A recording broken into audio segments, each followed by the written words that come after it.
आपने एक बार मुझे कई साल पहले एक कहानी बताई थी कि कैसे आपके फादर ने कुछ शेयर्स खरीदे थे और वो पड़े रहे, जैसे होता था उस ज़माने में कि जो भी मेल मेंबर थे फैमिली के अपने आप ही कुछ ना कुछ सब्सक्राइब करते रहते थे आईपीओ में या कहीं पे, और फैमिली को पता नहीं होता था। तो आपके साथ भी कुछ ऐसा ही हुआ क्या? वो आपकी फर्स्ट इम्प्रेशन थी इक्विटी मार्केट के बारे में?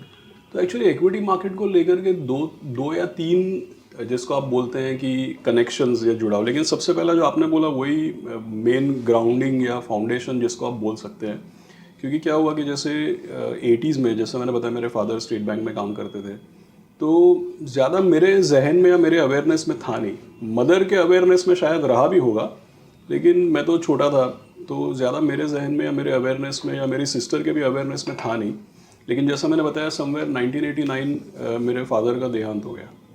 तो उससे क्या हुआ कि मैं और मेरी सिस्टर तो पढ़ाई कर रहे थे, तो तब के ज़माने में स्टेट बैंक की ऐसी पॉलिसी होती थी कि भाई जो मेन अर्निंग मेंबर जो है, अगर उसका देहांत हो जाता है तो जो नेक्स्ट जो भी अवेलेबल है उसको एक कॉम्पेंसेटरी।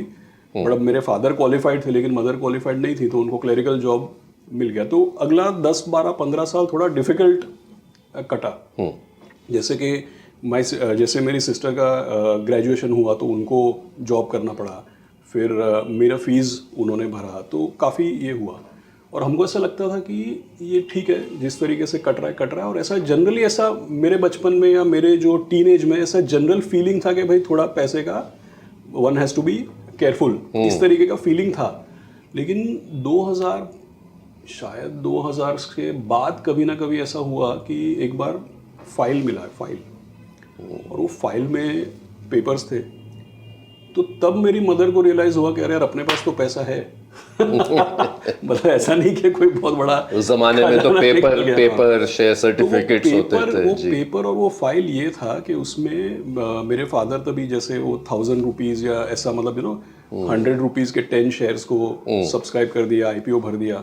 और आप जानते हैं कि 80s में आईपीओ कैसे आते थे, जैसे सीमेंस है, नेस्ले है, उसके पहले रिलायंस इंडस्ट्रीज, तो इस तरीके का निकला। मतलब तो काफ़ी साल के बाद सडनली पता चला कि अरे यार, ये तो पैसा है इसमें, स्टेट बैंक के शेयर्स वगैरह जो भी है।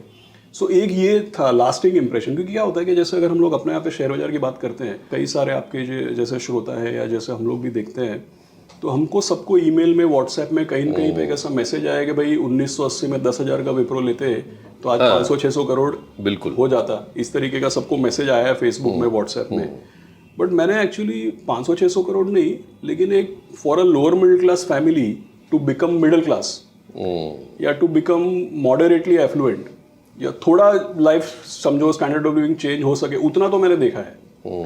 तो ये जो तो आपने पावर ऑफ कंपाउंडिंग खुद एक कम उम्र में अपने फर्स्ट हैंड एक्सपीरियंस से हाँ, मैंने देखा है कि भाई होता है। मतलब मेरे लिए ये केवल व्हाट्सएप मैसेज या फेसबुक का या किसी ने बोल दिया, जैसे कहानी सुना दी, मेरे लिए वो कहानी नहीं है। मैंने एक्चुअली वाकई में एक्सपीरियंस किया, मैंने देखा है कि भाई ऐसा होता है। और आमतौर पे ऐसे ही होता है कि भाई जिसके पास कागजात पड़े रह गए, जिसने उसको डीमैट नहीं किया, सट्टा नहीं किया, ट्रेडिंग नहीं किया, तो ऐसा माना जाता है कि जो पैसा लगा के भूल जाते हैं ना, अक्सर उन्हीं का एक्चुअली पैसा बनता है। और एटलीस्ट मैंने देखा है कि ऐसा हो सकता है।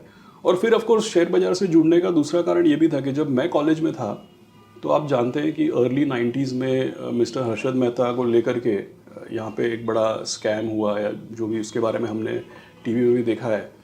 तो जब मैं यंग था, देखिए वो इवेंट आप कुल मिला के बोल सकते हैं कि भाई स्कैम हुआ, फ्रॉड हुआ, शेयर बाजार उससे हिल गया, हमारे देश की इकोनॉमी को उससे हानि पहुंची होगी, बड़े बड़े इंस्टीट्यूशंस उसमें फंस गए, वो सब सही है। लेकिन हर एक चीज़ का एक पॉजिटिव फॉल आउट भी होता है कि भाई हमारे जैसे यंग लोगों के जहन में, बिल्कुल आशीष, एक जनरेशन में एक कितने जनरेशन यंग में लोग अवेयरनेस आ गई बिल्कुल कि भाई शेयर बाजार भी कोई चीज़ है, कुछ चीज़ है। और 1991 में तो लिबरलाइज हो, उसके पहले तो फॉरेनर इन्वेस्ट करना, सेक्टर्स ओपन, ये सब था ही नहीं। तो एक बिग बैंग धमाका हुआ। और हमारे जैसे लोग जो यंग थे, जैसे मेरे फादर की वजह से मैं बचपन से टाइम्स ऑफ इंडिया तो पढ़ता ही था।